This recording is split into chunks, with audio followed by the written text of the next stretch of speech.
Hey guys, Juju here. Today, I set made a myself a game challenge. in 1 I'm week. going to make a game in Me and the one boys break made a game in 72 hours.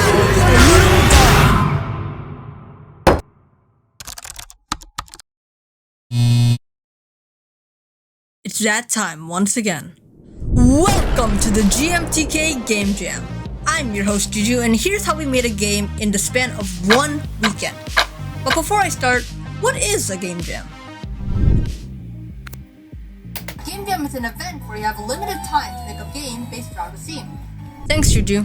Now, how is this jam different from other jams I've participated in?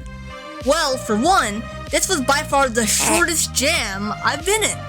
1 weekend to make a full game? That's almost impossible. Which is why I tried it out. But more importantly, can't wait to do the GMTK Game Jam with the boys.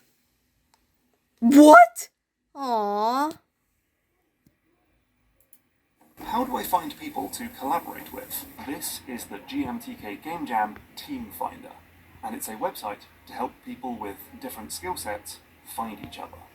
Please, I want to join your team.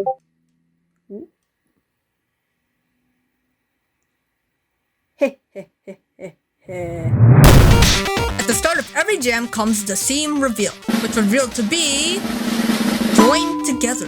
Ooh! I want to see games where at least Me and the guys got on a mural board and started to generate some ideas. We came up with many cool ideas like edible Pac-Mans, orbiting objects, crafting systems, parasitic relationships, battle chimeras, and even quantum entanglement. Ultimately, however, we chose this underlying concept. 2 robots are connected by the same controls, but one moves instantly while the other moves on a delay. And just like that, we got started on creating a minimum viable product.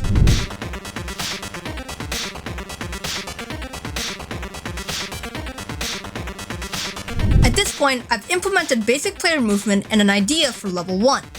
But I had some difficulty getting the delay to work.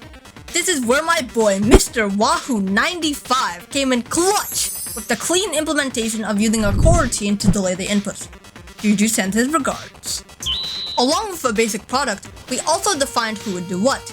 Since we had a couple of artists, we decided one would create the player sprites and animations, while another one could make a tile set for the levels. We thought a laboratory theme would fit our game well, and that concludes day 1. Things are going pretty smoothly. The day started out with a big sadge moment. As I looked in the off-topic channel of our Discord server, Mr. 𝗗𝗚𝗦𝗖𝗥𝗑𝗦𝗡 had a different, unknown amount of time. He'll continue this jam in spirit with us. One of our artists also couldn't participate, which was not a good situation for our team. Anyways, I added some key level elements to give the game some more spice. These included pressure plates, buttons, bounce pads, and destructible walls, which are currently just a bunch of colored blobs. Afterwards, I created the second level, which, spoiler alert, was way too difficult! Of course, I only realized this after people had played the game. Now at this point, I realized that I had to fill in the role of designing some levels. How did I do it? I'll be honest, the key factor was just a ton of trial and error. Usually, I would first come up with an idea the level can introduce and be based off of. For example, this level would introduce the mechanic of being able to fling other players miles in the sky if timed right. The one-player pressure place would also be a new feature. From here, I would just draw a sketch of the level on the tiles, and adjust from there until I felt the level was good. After that, I made a crucial mistake, not playtesting.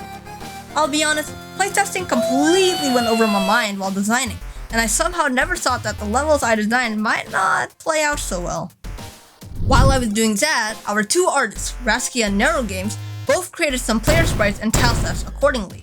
After I created camera movement, I replaced our colored blobs with actual 8-bit sprites. And the final result, I'll be honest, didn't look so good. The players were awesome and the foreground tiles were nice, but the background tiles looked out of place. Worse yet, Narrow Games didn't respond when our team leader, Louis, asked him to change it. I just hoped he would come back eventually. Despite this, things were actually going pretty well. We had art and 2 levels of functional gameplay. We just needed to expand and add some features. That's what I thought until I looked at the time. There are only 17 hours left. Sounds like a lot? Well, I had to sleep soon and go for an additional hour. And I wasn't about to get 2 hours of sleep. So after adding some sound effects and attempting to make some music, which I'm not gonna pretend I had a clue of what I was doing, I called it a day and hit the sack. The final day. You know that feeling when you have a big test in a few hours that your teacher told you about a week in advance but you didn't actually study for? Now imagine that feeling when you're creating a game that has to be submitted in 6 hours. And the kicker? You've only made 2 freaking levels! And to make it even worse, nobody would join the Discord call until an hour before the jam ended. Gamers, these were one of the most intense and exhilarating hours I've ever experienced. I desperately worked as hard and as long as I possibly could for 6 hours straight. Alexa, play the epic music.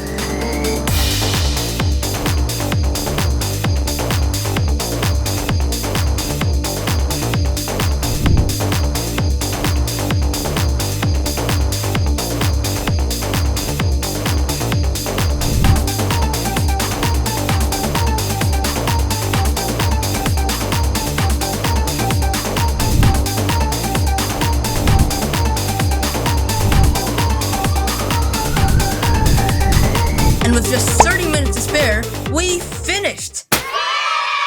The final thing we had to do was build the game, which basically just means making the game its own separate file. We decided to build the game using WebGL, which means it can be played in the browser. We did this so that people wouldn't have to download an executable, which would get us less views than if people could just play the game on the fly.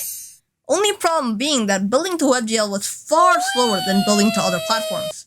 I thought that building would take 10 minutes tops, and we would have a full 20 minutes to set up the itch.io page. So I built it. 5 minutes passed. 10 minutes passed. 15 minutes passed. 20 minutes passed. At this point, I had spent nearly 20 hours out of 48 working on the game, only to fail at the final hurdle? Sweat dripping, body warming, can't breathe, palms sweaty, knees weak, arms are heavy, vomit on my sweater already. Game won't be ready, I'm nervous, but on the surface I look calm and ready, no doubt. But the game won't be ready, the build won't come out, it won't come out. I checked the bar not moving and I'm having some doubts, I checked again, but the game's still not out. The doubts surmount and I keep sweating throughout. Time almost out, but there's nothing I can do except wait.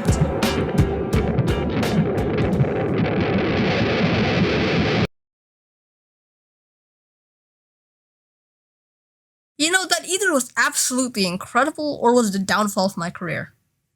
And that's it. Now, what did I learn from this experience? For one, having teammates trust and commit to a project is what can make or break a game. I feel like we could have gotten a lot more features made if my teammates spent more time on the project. Communication is also essential to keep a project moving and to stay on top of new changes. Having teammates in general that you can fall back on are such a big reliever, and I'm really happy with how this project turned out. Signing off for now. Thank you guys for watching. See ya. Bye!